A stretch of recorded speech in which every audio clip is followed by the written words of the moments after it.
Bonjour à tous, c'est Jenny Garden, je suis médium énergéticienne et en ce sens, je réponds à des questions que vous m'avez posées, soit, lors de nos séances de médiumnité, de soins, d'accompagnement spirituel, ou dans vos commentaires sur YouTube ou par, les réseaux sociaux éventuellement.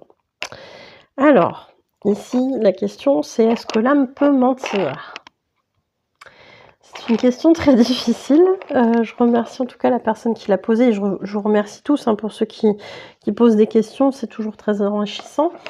Et puis même moi, des fois, ça me fait, avoir une réflexion que j'ai pas forcément eue avant. Alors c'est pas évident. Parce que, cette question elle est pas simple, à répondre, je trouve. Je pense que cette question, elle vient suite à une canalisation de l'âme, de quelqu'un que j'ai faite. Donc vous le savez pour ceux qui me suivent, 1 minute 11. Je canalise les messages de votre, flamme jumelle, alors de son âme. Mais je peux canaliser aussi le message de votre propre âme. Tout comme je peux canaliser un message de l'âme de quelqu'un avec qui, vous avez des difficultés en ce moment. Ça c'est tout à fait possible. Après en poussant le truc, on pourrait même, canaliser l'âme, de quelqu'un, d'une célébrité et cetera, hein, c'est possible, hein. Bon après, l'intérêt c'est que vous ayez quand même un lien avec cette personne parce que, sinon ça c'est pas forcément intéressant. Mais sur le principe, c'est possible. Je l'ai pas forcément fait, mais c'est possible. Donc est-ce que l'âme peut mentir? Je vous répondrai oui et non. Pourquoi je dis ça? Parce que, on va avoir les messages qui sont bons pour notre évolution. Je pense notamment, par exemple, aux messages qu'on va transmettre lors d'une canalisation et notamment les canalisations de flammes jumelles. Parce que là, ça va être un message très parlant, un exemple très parlant. Vous savez, pour ceux qui sont en parcours de flammes jumelles, que ce parcours peut prendre facilement plusieurs années. Est-ce que, concrètement parlant, vous garderiez cette foi qu'on vous demande d'avoir sur le parcours parce que ça enlève des blocages, des freins? Quand on n'a pas la foi, quand on est dans le doute, ça vient mettre des difficultés supplémentaires. Est-ce que il serait judicieux de vous dire lors d'un tirage: mais ma pauvre Micheline, t'en as pour 20 ans comme ça, des allers-retours d'autorunner, tu vas continuer d'en chier pendant 20 ans, ça va être la galère totale. Est-ce que si on vous dit ça d'emblée, la petite Micheline, est-ce qu'elle va pas se dire: non mais en fait moi je démissionne, vous êtes mignon, mais votre truc de merde j'en veux pas. Bon, elle aurait raison de dire ça, la petite Micheline. Mais sur le principe, ça n'est pas une manipulation, ça n'est pas un mensonge. De vous garder sur la foi dans le parcours en vous disant qu'il y a des choses qui avancent. Et effectivement, il y a toujours des choses qui avancent. Même si dans la matière, il y a une séparation, qu'on ne voit pas où ça en est, etc. Quand on canalise l'âme, c'est la même chose. L'âme, elle connaît la finalité, comme quand on fait un tirage de cartes et que vous êtes flamme jumelle et que vous êtes censé vous réunir. Si on pose cette question de la réunion, il y a de fortes chances qu'on vous dise: bah oui, tu vas te réunir. Alors, oui, la finalité, c'est la réunion quand on est flamme jumelle. Maintenant, est-ce qu'on se réunit dans cette incarnation ou dans une autre? Ça, c'est encore autre chose. Bon, je rappelle qu'on n'est pas tous d'accord là-dessus. Pour certains, quand on sait qu'on est flamme jumelle, forcément la réunion, elle se fait dans cette incarnation-là. Perso, j'ai encore quelques doutes. Donc, je vais pas non plus promettre des choses alors que je suis pas sûre de moi.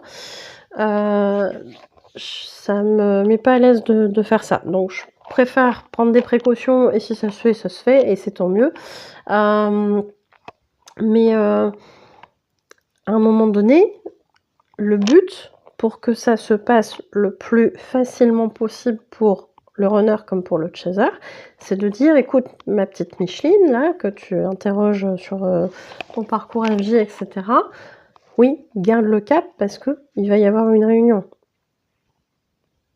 Là, on va se regonfler en termes d'espoir, on va redevenir positif alors qu'on l'était peut-être pas. Donc, comme on n'était pas positif, on se met des embûches supplémentaires. Et quel est l'intérêt qu'on vous dise ça pour que ça vous freine encore plus? Aucun. Eh bien, l'âme, il arrive parfois effectivement qu'elle vous donne des informations qu'elle sait être vraies, mais qui vont peut-être pas être forcément tout de suite. Ça veut pas dire que l'âme vous a menti. Ça veut juste dire que là, tout de suite, ça va peut-être pas se passer maintenant. Donc, c'est pas un mensonge. Vous voyez? Donc, il y a vraiment des choses qui sont importantes de comprendre là-dessus. L'âme, elle n'a aucun intérêt à vous mentir. Par contre, oui, elle peut vous donner des conseils, elle peut vous expliquer des choses sur votre propre parcours de vie, pas forcément que flamme jumelle. Elle va vous faire comprendre des choses, elle va vous donner peut-être un espoir supplémentaire. Peut-être qu'elle va vous dire, écoute, laisse-moi un petit peu plus de place parce que là, moi j'ai besoin aussi que ça avance, entre guillemets. Hein. Quand on laisse son âme piloter notre vie, je dis bien son âme, hein, pas autre chose, son âme, on va faire des choix qui certes peuvent nous paraître un petit peu étranges en fonction des circonstances, alors qu'en fait c'est le choix du cœur et c'est le choix qui nous mène à l'abondance. Mais quand on regarde ce choix en face, on se dit ça paraît risqué, c'est oh là là, qu'est-ce que... Mais en même temps, j'ai envie d'y aller. Vous voyez, il y a cette lutte intérieure. Et quand vous dites, non mais mon âme, vas-y, je te laisse carte blanche, oui, elle va faire ce choix qui vous paraît peut-être incertain quand vous raisonnez avec votre mental, mais qui va vous mener vers l'abondance. Tandis que quand on raisonne dans le mental, parfois, c'est pas forcément la voie qui va nous amener vers l'abondance. Donc, il y a des choses qu'elle va nous souffler, cette âme, qui peuvent nous paraître bizarres, qui peuvent nous paraître plus risquées que d'autres, etc. Alors bien évidemment, on se met pas en danger volontairement, hein, on ne fait pas de trucs, voilà, en se disant non, c'est mon âme qui m'a dit ça. On reste vigilant sur les sensations qu'on a. Je rappelle qu'il y a beaucoup d'éveil, mais qu'il y a aussi beaucoup de bas astral qui profitent de ces nouvelles personnes qui commencent à ressentir des choses, à s'ouvrir dans leur clairaudience, etc., pour justement tenter de les manipuler. Donc si le discours vous paraît bizarre, si votre ressenti vous dit « Oh non, non, non, là, faut pas écouter, là, c'est bizarre, là, c'est pas lumineux », on coupe tout, on est d'accord.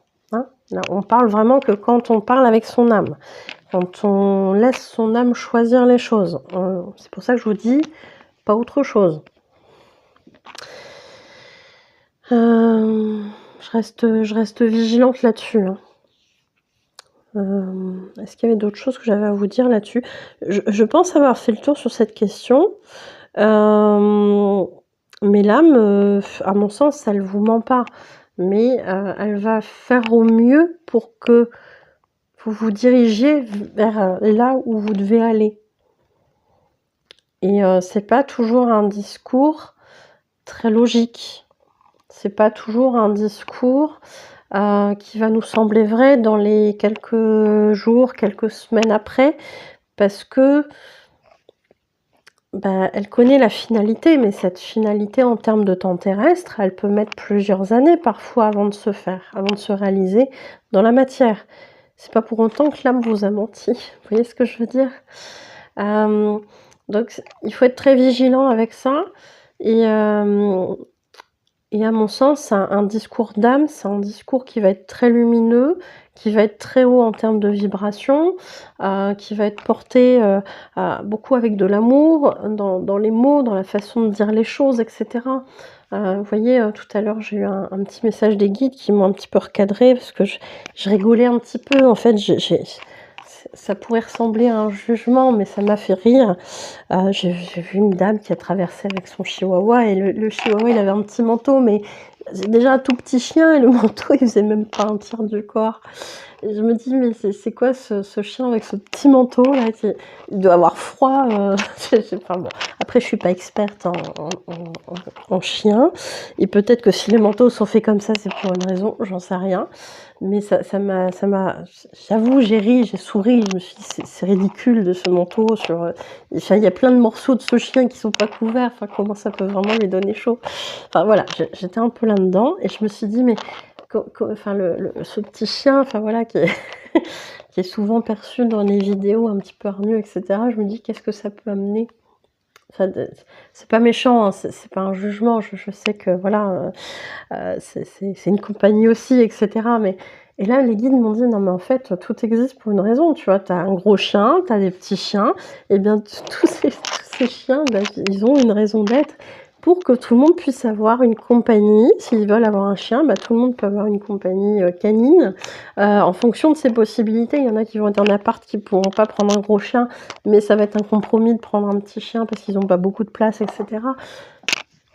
Et voilà, et ils m'ont recadré et j'ai senti que c'était dans l'amour, mais l'air de dire: «Tu as vu quand même comment tu as été un petit peu dans le jugement quand même sur ce truc-là?» C'est moyen, hein, j'avoue, c'est moyen, c'était moyen, mais du coup, j'ai mieux compris. Voilà, comment on recadre Jenny, et bah, c'est fait. Donc et je voilà, les propriétaires de chihuahuas, je n'ai rien contre vous, bien au contraire. Les chihuahuas non plus d'ailleurs. Voilà, mais c'est vrai que sur l'instant, la scène m'a paru surréaliste. Voilà, tel qu'elle s'est présentée, ça m'a semblé bizarre. C'est pour ça que j'ai esquissé ce sourire et que j'ai eu cette pensée-là. Je me suis dit: «Bon, qu'est-ce que ça apporte?» Heu, Aussi bien pour le manteau que voilà. Et oui, quelque part, j'étais un peu dans le jugement, donc c'est pas cool, c'est pas bien, et le recadrage des guides m'a fait du bien sur cette partie-là, merci à eux. Toujours très dans la bienveillance, très dans l'humour, très tout ça, très dans l'amour, pardon, pas l'humour, mais parfois si, ils ont de l'humour aussi dans la façon de dire les choses, et hem et là, bah, c'est pareil quoi, c'était un petit rappel. Non mais tout existe pour une raison en fait, t'inquiète pas, il y a pas de souci, et hem et voilà, et bah, pour l'âme, c'est pareil. Elle va vous dire les choses avec beaucoup d'amour, beaucoup de bienveillance envers vous, et et c'est comme ça. Donc si vous sentez que c'est pas de la bienveillance, s'il y a une tentative de vous faire des choses que vous avez pas envie de faire, coupez, vous coupez, hein. Parce qu'il y a beaucoup de gens qui essaient de faire les choses en autodidacte. Attention, ça peut être risqué, hein. J'ai beaucoup de vidéos, enfin j'ai quelques vidéos sur les dangers de ces pratiques-là. Je vous invite à les voir, à les revoir et cetera si vous les avez déjà vues. Mais ça peut être compliqué derrière, donc attention à vous. Bon, allez, on en a fini avec cette vidéo, et puis, bah, je vous remercie de m'avoir écoutée. Je vous souhaite une belle journée ou une belle soirée. Je vous dis à bientôt. Prenez soin de vous.